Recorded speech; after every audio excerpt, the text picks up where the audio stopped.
Bendito sea, Señor. Los invito a tomar sus asientos y como siempre, y no me canso de repetirlo, agradecemos a Dios por la presencia de su Espíritu en medio nuestro. Yo lo invito a que no se distraiga, sino que luego de la adoración nuestro corazón pueda estar preparado para que juntos podamos recibir lo que verdaderamente estamos necesitando, y es una nueva revelación del carácter de nuestro Señor Jesucristo. En esta noche vamos a estar hablando respecto a pedir de la manera correcta. Titulamos la palabra de hoy, Pedir bien. Y me gustaría, a manera de introducción, poderles contar un poquito algo. Ustedes ya prácticamente conocen mi historia, pero esto está muy relacionado con experiencias que me ha tocado vivir. La vida del cristiano es una vida de experiencia continua delante del Señor. Los puritanos enfatizaban este aspecto, previniendo de alguna manera que sus congregaciones se convirtieran en personas meramente teóricas de un conocimiento intelectual. Entonces enfatizaban que el secreto de la vida espiritual era una renovación continua a través de la palabra, del conocimiento experiencial de Jesucristo. Yo tuve una experiencia muy fuerte el día que me convertí, el día que conocí al Señor, y esa experiencia fue la que me marcó hasta el día de hoy. No solamente me llevó a los pies de Él, sino que en los momentos de acostumbramiento me desafiaba y me hacía volver nuevamente a ese lugar, considerando y sabiendo que había más, que yo había vivido eso y que había mucho más. Dios es sabio y sabe cómo darnos experiencias en el momento apropiado. A veces nos llena y a veces nos permite pasar por momentos de desierto y recordamos la vez que nos llenó, y eso nos permite avanzar, sabiendo que el que lo hizo una vez lo va a hacer otra vez también. Luego de haber conocido al Señor y de haber crecido en Él, en algún momento consideré que yo sabía cómo era la forma de organizar mi vida para poder alcanzar lo que yo quería realmente de Dios. Y daba por hecho que lo que yo quería de Dios era lo que Él también quería. Entonces organicé de alguna manera mi vida tratando de tener una responsabilidad, una visión espiritual, para que de esa manera se pudiera cumplir el plan de Dios. Comencé a orar específicamente por ciertas necesidades, y esas necesidades en algunos momentos iban corriéndose y venían necesidades nuevas. Yo creía que Dios estaba obrando y que iba por el lugar correcto. Sin embargo, no me estaba dando cuenta y me estaba corriendo cada vez más de lo que Él quería para mi vida. Tenía un anhelo por Él y estaba fabricando algo que me estaba corriendo de ese anhelo. Pero yo oraba porque pensaba que si Él respondía a mis necesidades, el anhelo se cumplía. Y la realidad es que cada vez me estaba retirando más. Y estaba orando de la manera equivocada, estaba pidiendo de la manera equivocada. Y estaba haciendo de la manera equivocada. Y cuando entramos en esta espiral, siempre llegamos a un punto de fallo. En ese punto de fallo, a veces pedimos bien, porque llegamos a un lugar de necesidad, a un lugar de dependencia. Y yo en ese momento le dije: Señor, yo no puedo manejar esto. Yo necesito que tú tomes las riendas. Y Dios tomó las riendas, pero hizo un gran movimiento. Todo mi orden se desparramó para cobrar un nuevo orden. Pero ¿qué pasa? A veces nos acostumbramos tanto a nuestra propia manera de hacer las cosas que donde yo tuve un poquito de descanso, las volví a acomodar a mi manera. Y por supuesto que eso empeoró. Y yo pedía a Dios por lo que anhelaba mi corazón. pero creía que la forma en la que él me tenía que contestar era trabajando en las necesidades. Y la realidad es que por segunda vez pedí al Señor y pedí de la manera correcta, pedí bien. Y le dije, Señor, yo te entrego todo esto para que vos puedas cumplir el anhelo que pusiste en mi corazón. Y ahí el Señor dio vuelta a todo el orden de mi vida. Y gracias a Dios por ello, porque gracias a eso hoy estoy aquí. Y ahí entendí que la necesidad coexistía de alguna forma con el anhelo más profundo de mi corazón. Y la necesidad no era para pedirle a Dios que la quite, sino era para pedirle a Dios que a través de ella hiciera lo que Él quería hacer. Y a partir de ese momento la necesidad se convirtió de alguna forma en un compañero y algún medio de dependencia de Él. Antes yo pedía que esa necesidad saliera de mi vida para alcanzar lo que yo estaba queriendo. Hoy aprendí que esa necesidad es la que me lleva a una renovación y a una dependencia continua. ¿Por qué a veces nos aburrimos en la iglesia? ¿Por qué entramos en un tedio, en una costumbre? Porque queremos nosotros almacenar las cosas. Queremos nosotros asegurar las cosas con nuestras propias fuerzas. Y nuestras peticiones van dirigidas ¿a qué? A que nada toque ese orden. Y eso es el enemigo número uno de la renovación.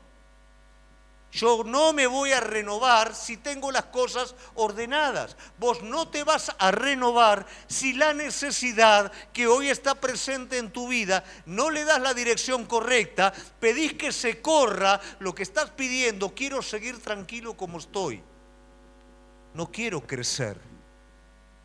Nadie que almacena lo que tiene crece. Crece aquel que invierte lo que tiene. En lo espiritual es exactamente lo mismo. Cada necesidad es un medio para que vos seas renovado. Cada necesidad te lleva a una nueva búsqueda de Dios renovada. La dependencia es la que te lleva a que tu oración para con Él sea algo fluido, algo vivo, no algo mecánico. Pedir bien. Si vos vas al libro de Santiago, Santiago hace mención de lo que es pedir mal y luego hace mención de lo que nosotros tenemos que pedir. Nos dice que no recibimos porque no pedimos y porque pedimos mal. ¿Qué es pedir mal? Pedir de la manera equivocada, pedir para nosotros mismos, pedir considerando que la solución a la situación es lo que me va a traer el bienestar personal. Después me dice que pida con sabiduría, pero también me hace mención de lo que la sabiduría no es, y hace mención de la sabiduría natural. Una sabiduría basada en el razonamiento, basada en lo propio, basada en el yo, basado en el egoísmo.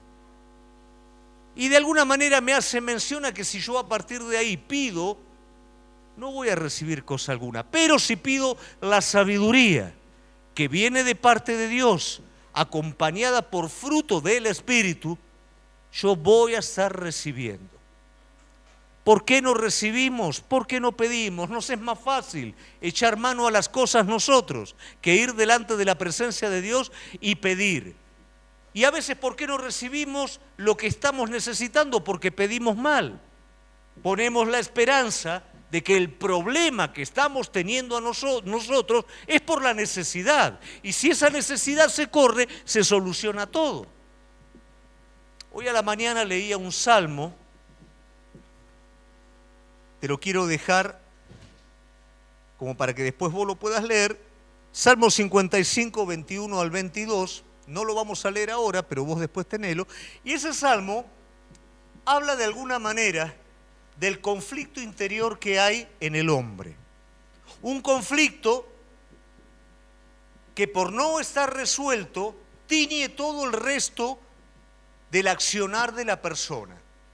Entonces la persona está en continua contención. ¿Por qué? Porque adentro está frustrado, está sin algo a resolver. ¿Y qué dice el Salmo? El Salmo dice que todo lo que sale de esa persona que está en una contención interior es de alguna manera veneno. Aún las buenas palabras están teñidas por alguna sagacidad, por alguna cosa escondida que no es buena, que no es sana. Su piedad es fingida. ¿Y cuál es la solución que da el Salmo? Echa sobre Jehová tu carga y Él te sustentará. Echa sobre Jehová aquella cosa que está haciendo contención en tu corazón, que está haciendo que todo lo veas de la manera equivocada. Pedí correctamente y Él sustentará tu vida. Va a traer esa paz, va a traer eso que estás realmente necesitando. La necesidad a menudo es el medio por el cual el Señor va a acercarme a Él y darme lo que yo necesito. No es que si eso sale y si eso se va, yo voy a estar bien. El Señor quiere llevar la vida de cada uno de nosotros a un crecimiento continuo. Esto no va a estar presente si no hay renovación en nuestra vida. Y si las dificultades nosotros las pretendemos resolver con nuestras fuerzas o pedir a Dios que simplemente las saque del medio, no va a haber tal renovación. Y en nuestra vida va a haber un acostumbramiento, un aburrimiento. ¿Por qué razón? Porque la vida de cada uno de nosotros está en el Espíritu. Todo, iglesia, sucede adentro. Todo sucede adentro. Los problemas no están afuera. Si bien hay problemas afuera, pero el problema real es la dirección de adentro que yo le doy a ese problema. Ese problema me puede aplastar o me puede liberar. Depende si pido de la manera correcta. Yo quiero que en esta noche cada uno de nosotros aprendamos en la situación en la que hoy nos está tocando vivir. Aprendamos a pedir de la manera correcta. Y en esta noche vamos a ir a la palabra de Dios en el Evangelio según San Mateo, capítulo 7, versículo 7 al 14. Si bien vamos a ver en la conclusión algo que nos gustaría a cualquiera, todos queremos saber qué tenemos que hacer y a todos nos gusta el método. Bueno, esta palabra de alguna manera nos va a revelar al final el método para pedir bien, que no es un método propiamente dicho, sino que es un principio espiritual lógicamente, ¿no? Pero bueno, primero vamos a ir por parte, vamos a ir a la palabra de Dios, que es lo más importante, y nos dice en el versículo 7, pedid y se os dará, buscad y hallaréis, llamad y se os abrirá. Cualquiera que pide recibe, el que busca halla, y al que llama se abrirá. ¿Qué hombre hay de vosotros a quien si su hijo pidiere pan le dará una piedra? Y si le pidiere un pez le dará una serpiente? Pues si vosotros siendo malos sabéis dar buenas dádivas a vuestros hijos, ¿cuánto más vuestro Padre que está en los cielos dará buenas cosas a los que se las piden? Y el versículo 12, y es donde está el método, dice, así que todas las cosas que quisieras que los hombres hicieran con vosotros, así también haced vosotros con ellos. Porque esta es la ley y los profetas. Entrad pues por la puerta estrecha, porque ancha es la puerta y espacioso el camino que lleva a la perdición, y muchos son los que entran por ella. Porque estrecha es la puerta y angosto el camino que lleva a la vida, y pocos son los que la hallan. Entonces, la palabra de Dios nos está animando a pedir la buena dádiva de Dios, y vamos a ver que inmediatamente lo contrasta con una acción práctica. Y hay una relación con esto, porque cuando nosotros realmente aprendemos ese aspecto de poder hacer por otro lo que nos gustaría que hagan por nosotros, no es solamente una acción, es un cambio de estado, es un cambio de perspectiva y a partir de esto nosotros podemos interpretar correctamente cómo pedir las buenas cosas, cómo pedir bien. Pero antes de detenernos en este punto, me gustaría hablar de otros puntos que tienen que ver con respecto a pedir. Entonces, ¿qué encierra pedir bien? Yo voy a hablar de 3 cosas que encierran el hecho de poder pedir bien. Lo primero de ello es pedir con fe. No me diga, yo ya lo sé esto, ¿no es cierto? Porque la realidad es que ya lo sabemos todo, pero poco es lo que vivimos. Entonces, cuando la palabra se repite, nos desafía nuevamente, no a decir la conozco o no la conozco, a preguntarme, ¿la vivo como tal o no?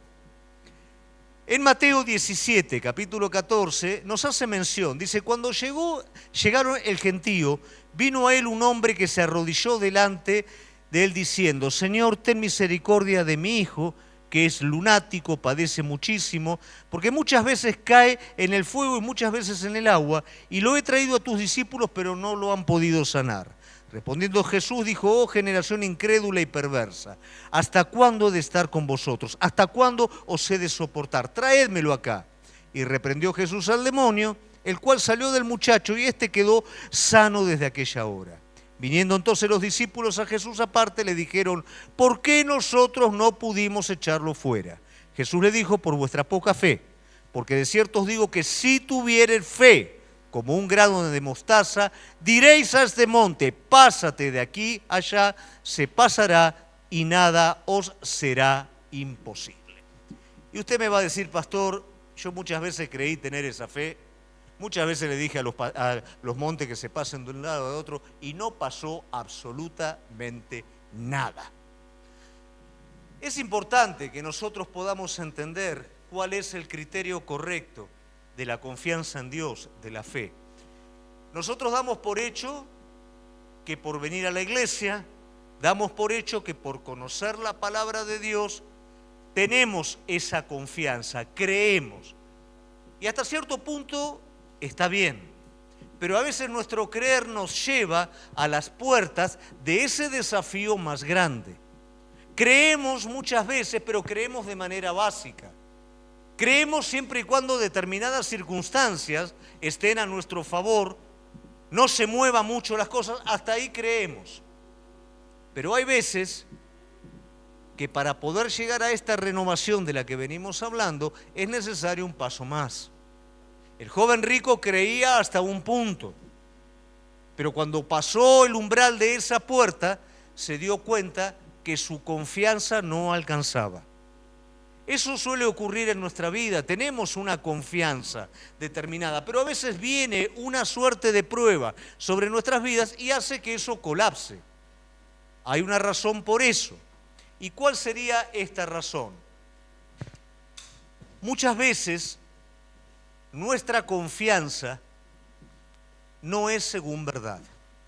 Nuestra confianza está basada en emociones, en sentimientos, en circunstancias. Pero la confianza de la que está hablando la palabra de Dios es la confianza según verdad. ¿Qué quiere decir esto? No es siento creer, no es me gusta creer, no es creo porque es lo que quiero. Tiene que ver con querer creer la verdad.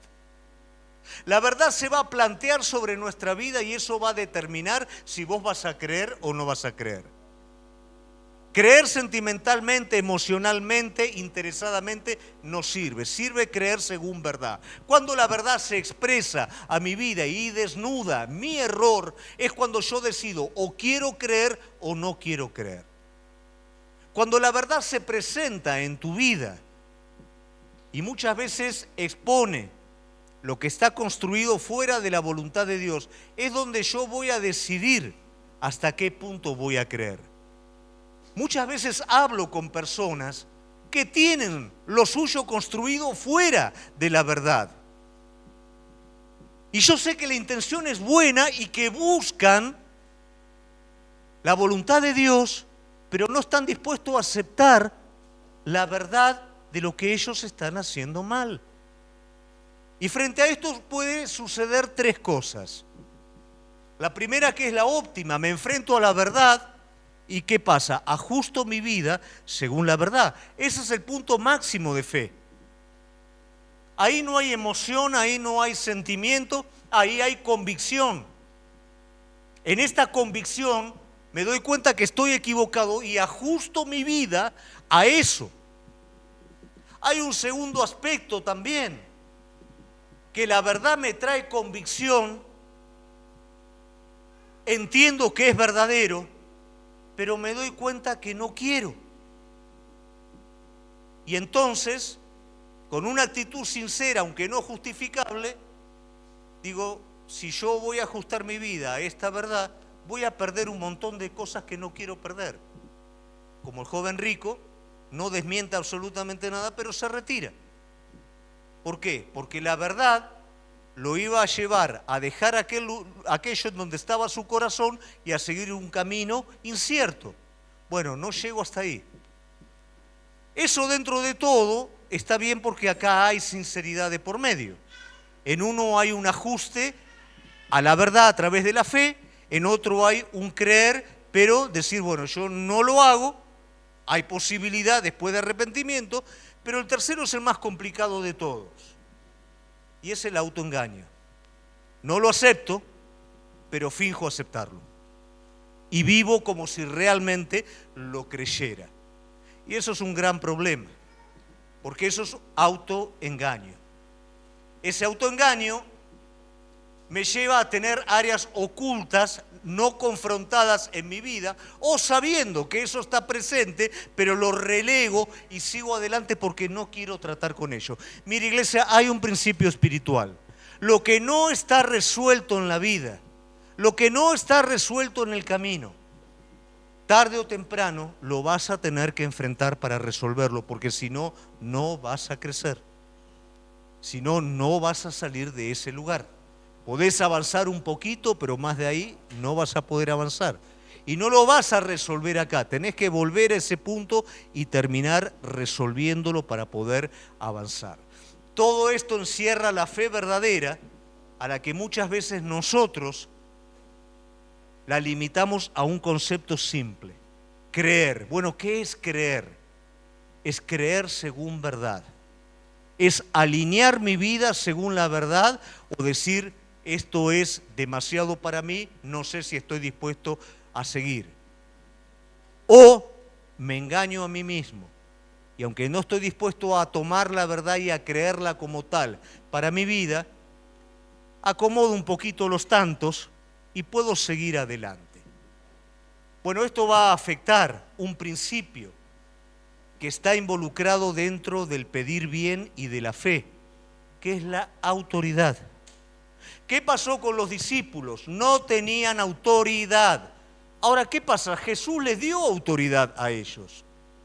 Jesús nos dio a todos autoridad. En mi nombre tenemos autoridad de parte de Dios. No tenemos autoridad de nosotros mismos, pero sí tenemos autoridad a partir de la obra de Jesucristo. ¿Por qué razón? Porque la vida espiritual es una vida de conflictos. La vida espiritual es un conflicto continuo de la fe. Es una vida en donde los violentos arrebatan el reino. No es una vida en donde yo me siento plácidamente y todo me viene. Tengo que conquistar. La conquista está garantizada, pero me tengo que levantar y tengo que conquistar. El pueblo de Israel tuvo que conquistar la tierra prometida. Todo es por medio de una conquista y para esta conquista, tanto desde adentro nuestro como desde afuera, es preciso autoridad espiritual. Pero si yo vivo engañado a mí mismo, yo voy a perder esa autoridad. No la voy a tener. ¿Y qué pasa cuando nosotros perdemos nuestra autoridad? El enemigo la toma. Cuando nosotros perdemos nuestra autoridad, el enemigo la toma y la usa en contra nuestra. Cuando mi vida está alineada según verdad, yo voy a tener la autoridad para humillarme delante de Dios, resistir al enemigo y éste huirá. Pero si en mi vida no hay autoridad, el enemigo va a venir contra mi vida y va a hacer colapsar mi vida espiritual. ¿Por qué? Porque estoy engañado a mí mismo. Porque decidí no ajustar mi vida completamente a la verdad, quedarme con alguna cosita que el enemigo no le pasó por alto y va a usar en tu contra. Cuando vos ves la vida de Nehemías, ¿qué es lo que hace este hombre? Este hombre ajusta su vida a la verdad de Dios y a lo que Dios quiere hacer en ese tiempo, que es la reconstrucción. El enemigo vos vas a ver que va a venir continuamente y viene por un lado y viene por el otro y viene por el otro. Pero este hombre tenía fe en lo que Dios había hecho, en lo que Dios había hablado y autoridad para resistir al enemigo manteniéndose firme en la fe. ¿Y cuál es el resultado? Que todas las mentiras del enemigo se desvanecieron, la muralla es construida y el enemigo se sintió humillado y tuvo que reconocer que la obra era hecha por Dios. Cuando nuestra vida y nuestra confianza está alineada con la verdad, yo voy a tener la autoridad y voy a poder hacer ejercicio de esa autoridad frente a todo lo que el enemigo trae en mi contra. La vida de fe no es una vida en donde las cosas se dan, es una vida en donde yo voy a arrebatar cada una de las promesas dadas por Cristo. ¿Por qué razón? Porque yo tengo un estado conforme a la verdad. Mi vida responde a la verdad. Yo quiero que hoy pueda de alguna manera en cada uno de nosotros haber un examen que me permita ver si yo me estoy engañando a mí mismo en algo, porque si no, no voy a poder ejercer autoridad de fe. El enemigo, cada vez que yo pelee contra la misma cosa, me va a estar derrotando. Y si no resuelvo el problema, me voy a terminar frustrando. Entonces es muy importante que cada uno de nosotros hoy podamos dejar que el Espíritu Santo esté trabajando nuestras vidas y nos esté haciendo ver si estamos autoengañados en algún área. Amén.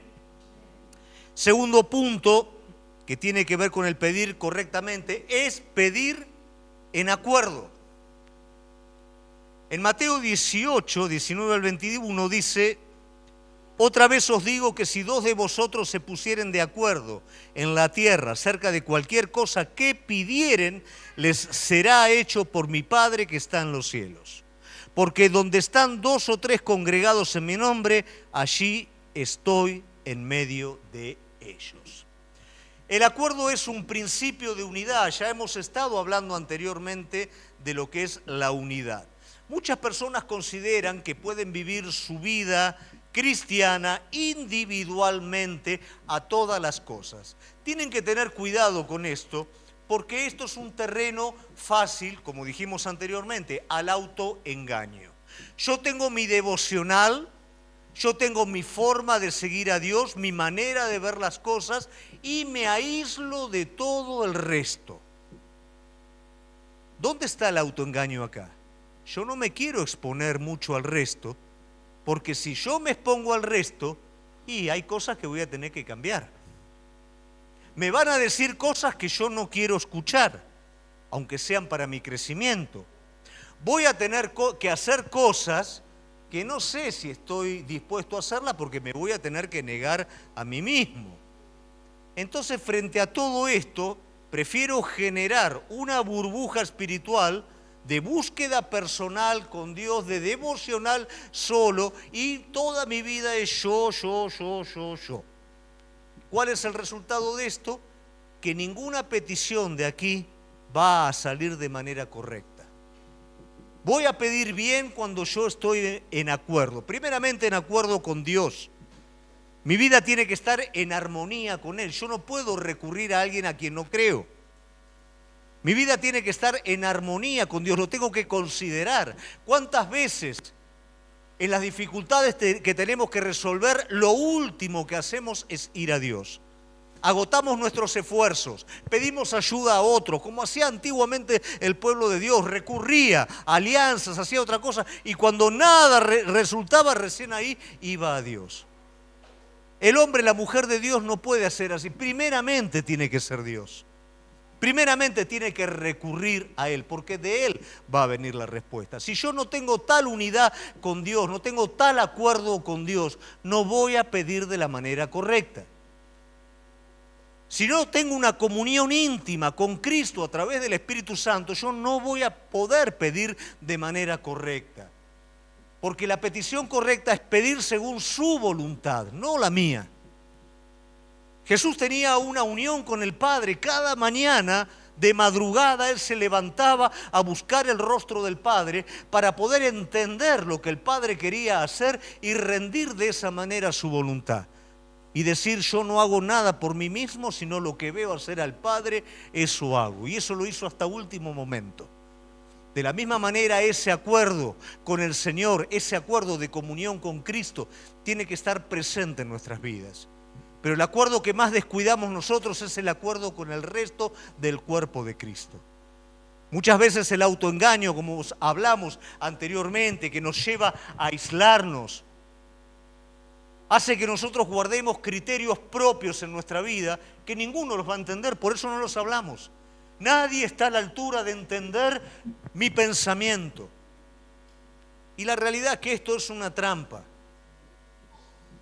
No quiero que nadie toque mi pensamiento. No quiero que nadie me diga que está mal mi pensamiento.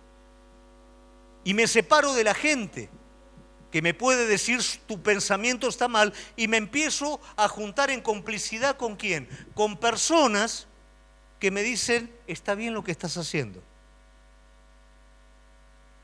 Y ninguna petición correcta puede salir de esto.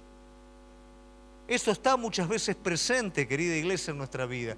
Pero el acuerdo, ¿a qué me lleva a mí? Si yo realmente quiero hacer la voluntad de Dios, ¿cómo no voy a abrir en mi corazón con 2 o 3 reunidos en el nombre de Él, en cuyo corazón vive el Espíritu Santo de Dios, quienes me van a poder dar una orientación? No hacer lo que otros me dicen que haga, pero sí poder exponer lo que está en mi corazón al escrutinio, al discernimiento del cuerpo de Cristo, de personas maduras que me van a poder ayudar. Muchas veces Dios habló a mi vida y hubieron amigos que vinieron con consejos espirituales, con consejos sabios y con intenciones correctas. Y yo doy gracias a Dios porque pude revisar lo que Dios había puesto en mi vida a través del consejo de otros.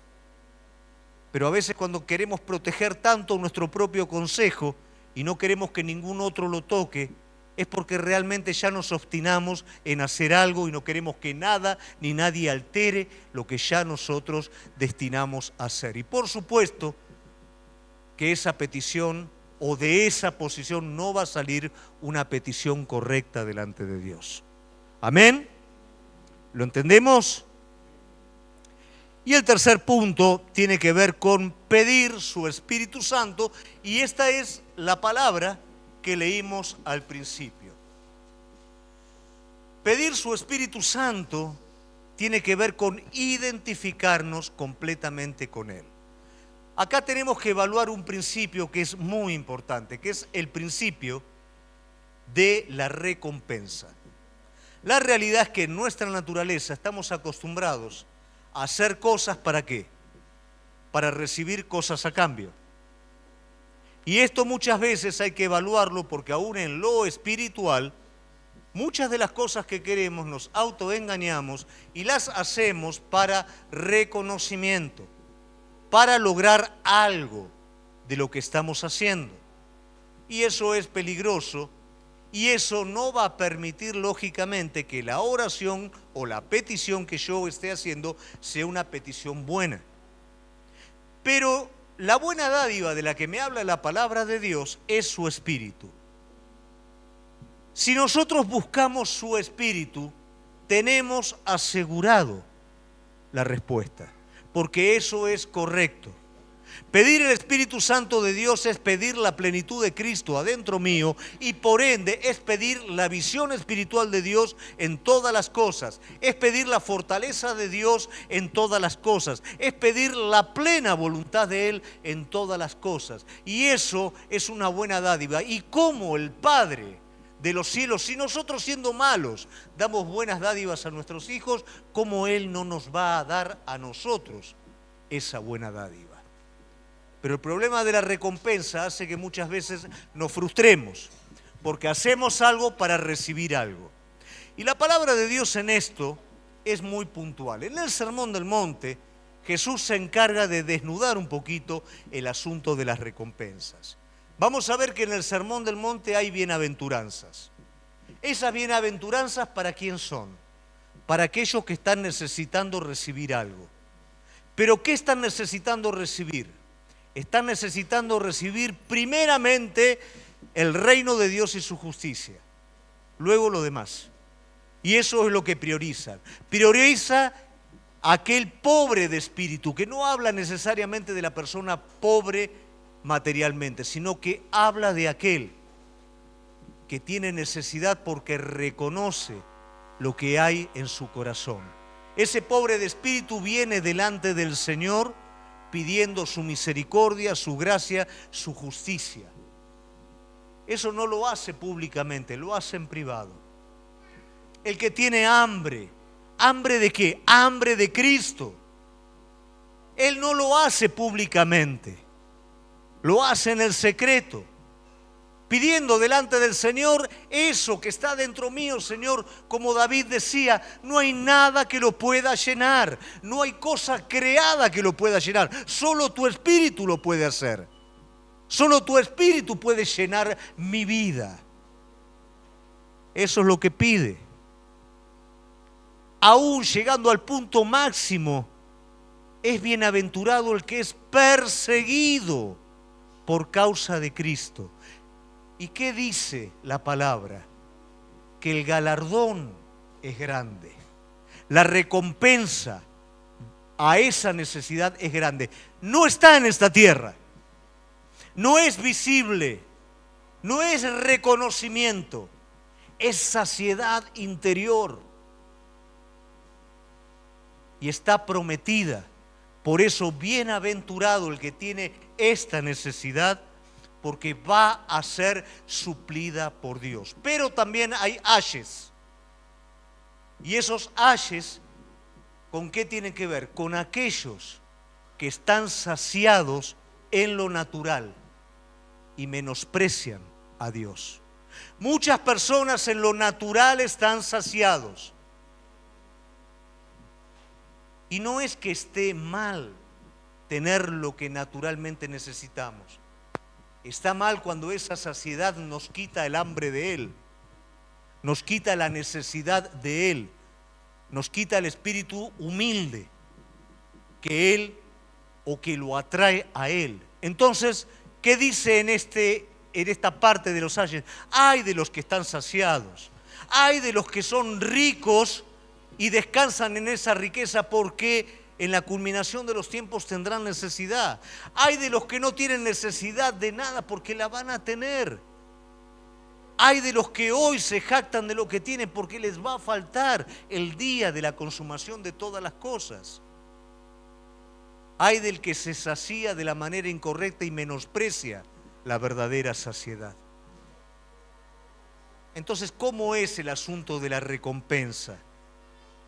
Esa recompensa es en el secreto de Dios.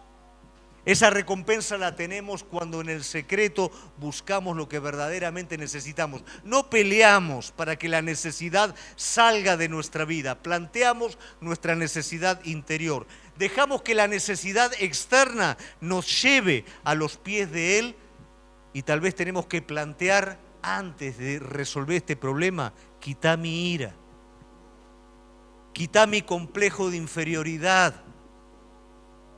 Señor, esta situación está exponiendo sobre mi vida mi falta de fe, mi inseguridad, mi pequeña fe hacia ti. En ese lugar secreto, yo voy a plantear aquello, y mi recompensa va a estar en el secreto y va a ser vista públicamente. ¿Por qué? Porque las personas, ¿qué es lo que van a ver en tu vida? Un carácter transformado, un carácter cambiado.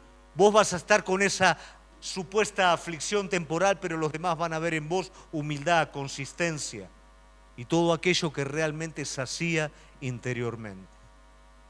Entonces, ¿cuál es el método? Y aquí volvemos al método, pero yo si te digo el método al principio, vos lo anotás y lo vas a querer practicar. Después de todo lo que hablamos viene el método, y el método ¿qué es? Hacé por los demás lo que te gustaría que hagan por vos. En el Sermón del Monte habla del amor al enemigo. ¿Quién puede amar al enemigo? Solamente aquel que ama a Dios sobre todas las cosas.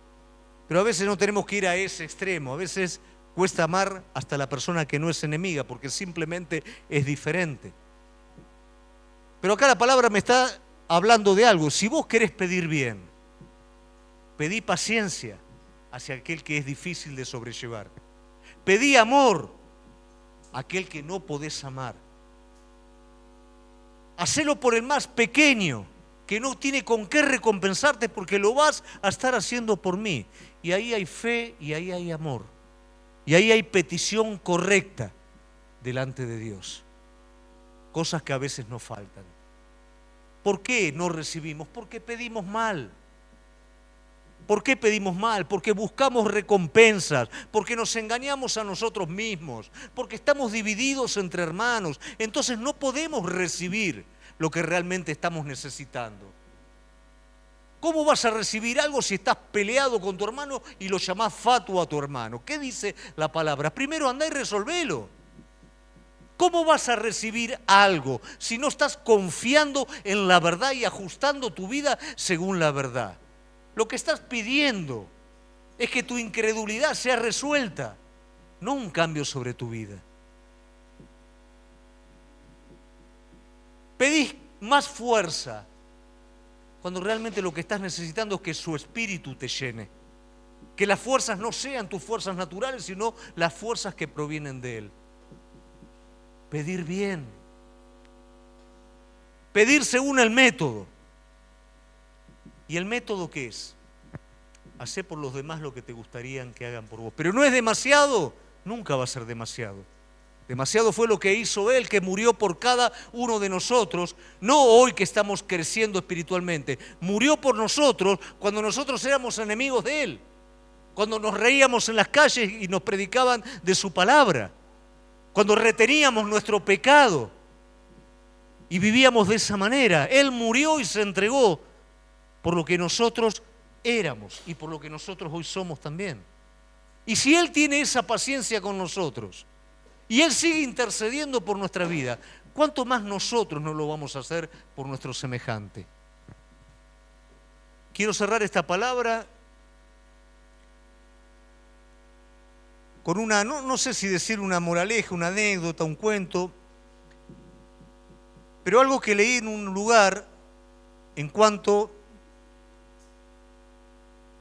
a una persona que cultivaba arroz en China. Era una persona creyente